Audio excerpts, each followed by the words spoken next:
Dead Tempest. So this wavetable was something that was made specifically for the Resistance pack. Actually, both of them were. However, because I love you guys, I'm going to make sure that these are both available for you guys in the comment section below. So, Dead Tempest, waveform. Get to the start. Perfect. Okay, so I'm just going to build this from the ground up.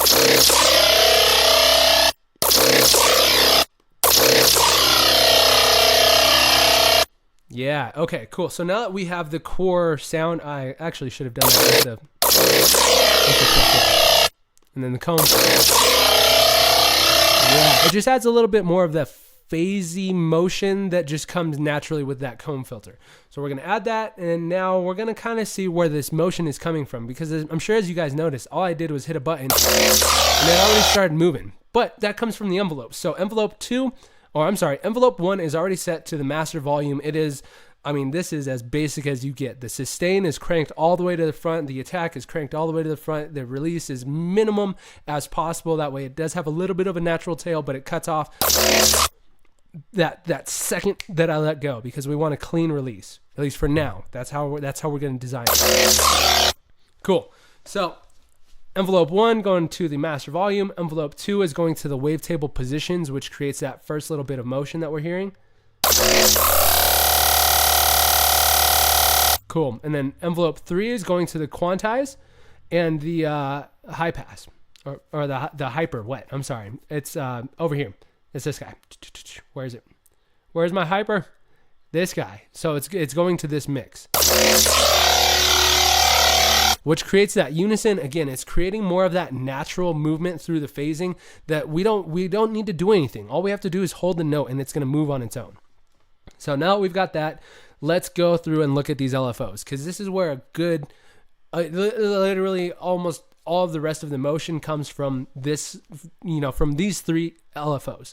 LFO 1 is going to be rooted to the levels, and I believe to the cutoff. Yeah, cool, to the cutoff. So when we activate these, you can see them all light up. Boom, boom, boom, boom. The key thing about LFO 1 that makes it unique and really makes it fun, and this is something I hope you guys utilize later, is this delay right here. So what the delay is actually going to do is it's actually going to wait and delay the start of that LFO motion, whether it be a 16th note, 30-second note. I mean, for me, I have it set to a half note. That way it gives the envelopes from 2 and 3 enough time to do the motion that they need to, and then it comes in and starts doing its job in creating the motion. So it's set to a half count delay. That way you can hear the motion from envelope 2 and 3, but then this kicks in and creates a little bit more motion after the fact.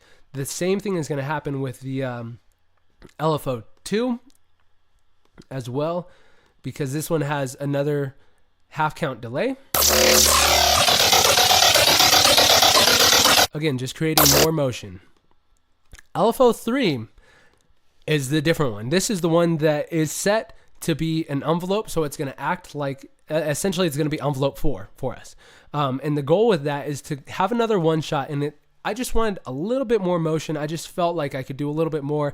And this came from me experimenting and messing and playing with all of these different little modules that I could to see which kind of sound I liked in terms of the motion.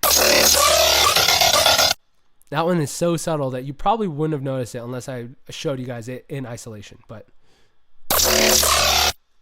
versus